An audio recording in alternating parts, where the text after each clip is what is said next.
PCA of Greater Chicago is interested in providing our contractors with as much information and advice as possible as the new marijuana law has taken effect January 1st of 2020. To that end, we have brought Luci Manos, Vice President of Operations for ScreenSafe, to join us today to answer some questions and to provide some information. Luci, let's start with an overview of the new law here in Illinois, if you could explain that. Hi, thank you for having me. So the new law that took effect January 1st basically gives people the ability to smoke marijuana recreationally without the fear of criminal prosecution. Okay. That's ultimately what it does. You do have to follow the law as to the limits that it gives and to what you're supposed to do with it and how much you can have. Like there's 5 grams of cannabis concentrate you can have and about an ounce of the actual flower. So there's certain things you do have to stay within that limit, but otherwise you're okay. And in terms of the unique issue that we have here in Illinois concerning the privacy component, could you elaborate on that for us, please? So the Right to Privacy in the Workplace Act, originally when it first came out in May, they put a stipulation in there that an employer could not discriminate or disparage someone for using a lawful product. It then went on to give more information by saying that a lawful product is something that is lawful within the state, which was really concerning for a lot of employers on how they were going to be able to handle that and what that meant for drug testing in Illinois. When the trailer bill came out in December of 2019, there was actually an exception in there that gave an exception to Section 1050 of the Cannabis Regulation and Tax Act that said that they had to follow that as far as the drug testing goes for employers. So that's created some extra challenges for us because our contractors, as you know, the Local 130 and PCA Drug-Free Alliance has not removed cannabis from the testing panel. So we are continuing to treat that as a prohibited substance.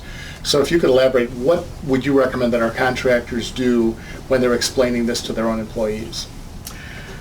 First, the Cannabis Regulation and Tax Act does give the ability for an employer to test for marijuana as well. There is nothing in it that says you cannot test for it. It's a little iffy as to what you can do exactly as far as testing with random drug testing because it talks in the law a lot about reasonable suspicion testing or impairment on the job or using while you are on the job. Ultimately, it does say that an employer can have a reasonable zero tolerance policy, and zero tolerance in itself should be kind of self-explanatory to be able to say there is no tolerance for it whatsoever. We're really not sure how this is going to play out. You know, a lot of it probably will have to go through the court system to do it. It is interesting because I just found out yesterday that we do have a zero tolerance law in Illinois already dealing with underage driving while drinking. And it's called the zero tolerance law. And in that it specifically states that if a person under 21 years of age has any trace of alcohol in their system, they will lose their driving privileges as well as have their license suspended. So that's good on one hand because it does definitely gives some more substance to what zero tolerance actually means. But you're saying though that if a driver that's still underage also has marijuana in their system, that's also going to be treated the same as alcohol?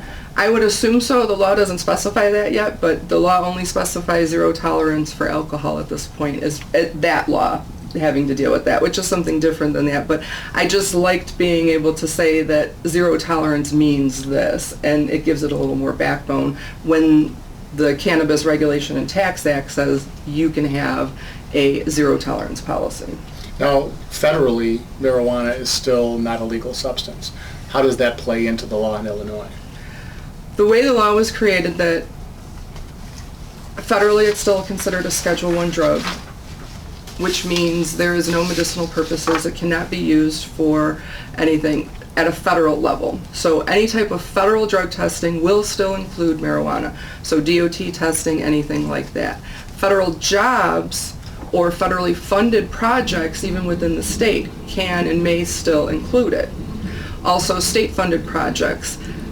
There's a little confusion as to exactly how that's going to be played out as well. In the Cannabis Regulation and Tax Act, they did say that it will not interfere with an employer's ability to test for marijuana when it deals with federal or state-funded projects or local-funded projects, or cause them to lose any contractor funding. The Prevailing Wage Act in Illinois says that they have to have a 9-panel test, which does include marijuana. So we're not sure exactly how all that's going to work out, but my guess is at this point, if you're working on a state or federally funded project, you will probably still have to test, and you're going to have to make sure that your employees are ready to go and work there. Right, and I would like to reiterate one more time that the Plumbers Local 130 Drug-Free Alliance with the PCA still continues to prohibit marijuana, so nothing is really changing at all in terms of our membership and our contractors in that sense. They will still be tested. Correct. Testing for marijuana, though, has not reached the accuracy of testing for alcohol in a person's system. Can you explain what the implications of that problem is? So part of the problem with marijuana testing is the length of time that it stays in someone's system, and there is no way for us to be able to tell impairment just from a simple drug screen. Alcohol, you can have a breath alcohol test, a breathalyzer that they use, and they are able to tell you this person tests at this level at this moment, and because they are testing at that level, impairment can be involved. Now, it doesn't mean that you're falling over drunk, it just means that you have enough alcohol in your system at that moment that it can affect or impair your decision making or your job skills. With marijuana, we have nothing like that. There is no way for us to be able to tell when someone actually smoked marijuana or used concentrate or did vaping or had an edible at this point in time. Urine testing, marijuana use goes back approximately 45 days depending on their level of use. A heavy user may be a little longer, a lighter user may be a little less. I understand. Let's spend a few moments talking about the actual drug testing process that is still in place, how it works under the Local 130 and PCA Drug-Free Alliance. So how the program currently works is you have 2 testing pools, a 50% and a 10%. Those 2 pools run over a 2-year cycle. The 50% pool tests approximately half of the population each year. So by the end of the 2-year cycle, the goal of that 50% pool is to be completely empty.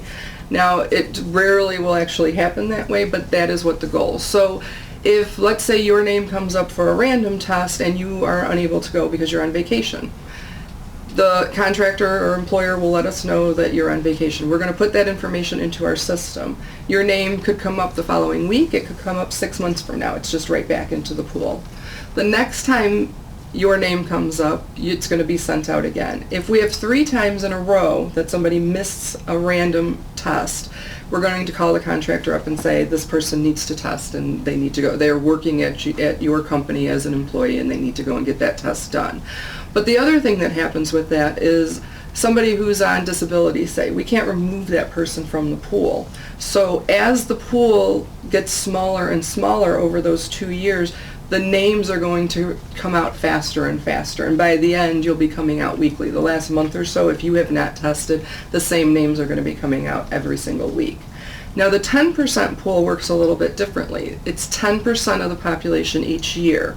And that is anybody at any point at any time. There is no being removed from the pool unless you are out of the industry completely, which means that anybody has a chance of coming up multiple times. I myself had 1 year that I tested 4 times in 1 year, once out of the 50% and then 3 times out of the 10%.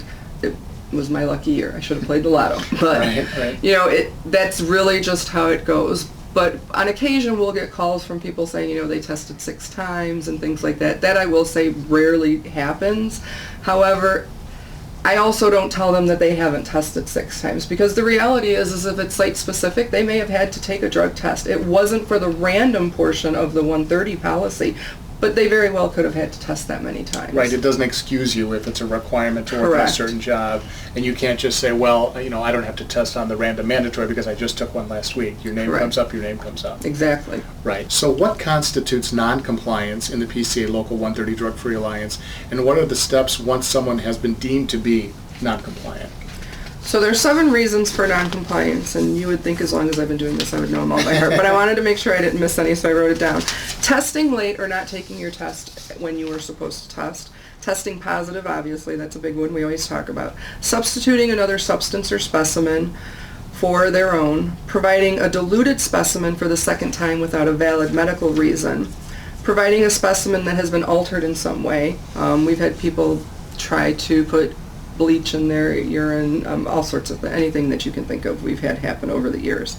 Failing to keep an appointment with the Members Assistance Program and failing to participate in and or complete the assigned treatment program. Now those last two things will only happen if someone was already non-compliant in the program.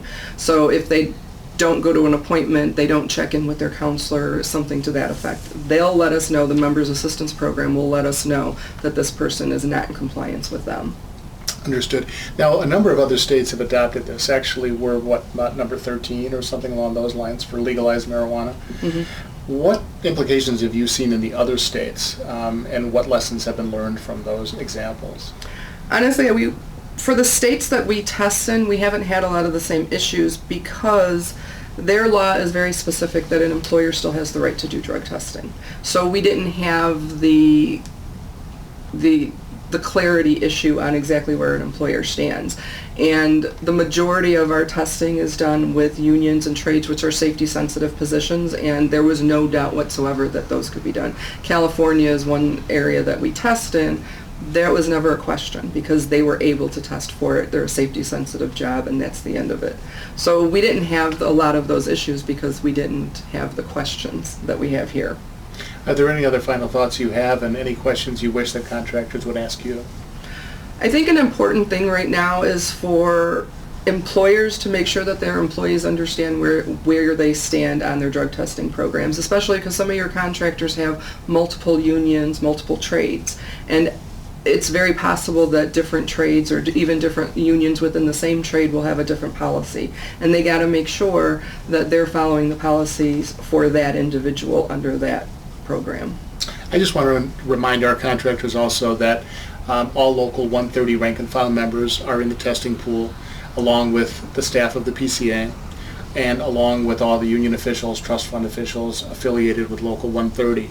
But lastly, contractors who would like to have their entire staff from their company test, they're more than welcome to opt in, and it's paid for by the Plumbing Council. Luci, would you give us your contact information in case anyone watching would like to contact you with questions? Sure. It's ScreenSafe. Our phone number is 815-676-2200, and you can send an email to safe@screensafeinc.com. So it's SCREENSAF as in Frank, EINC.com. Thank you, and any contractors with any questions are welcome to contact our office. Thank you, Luci. Thank you.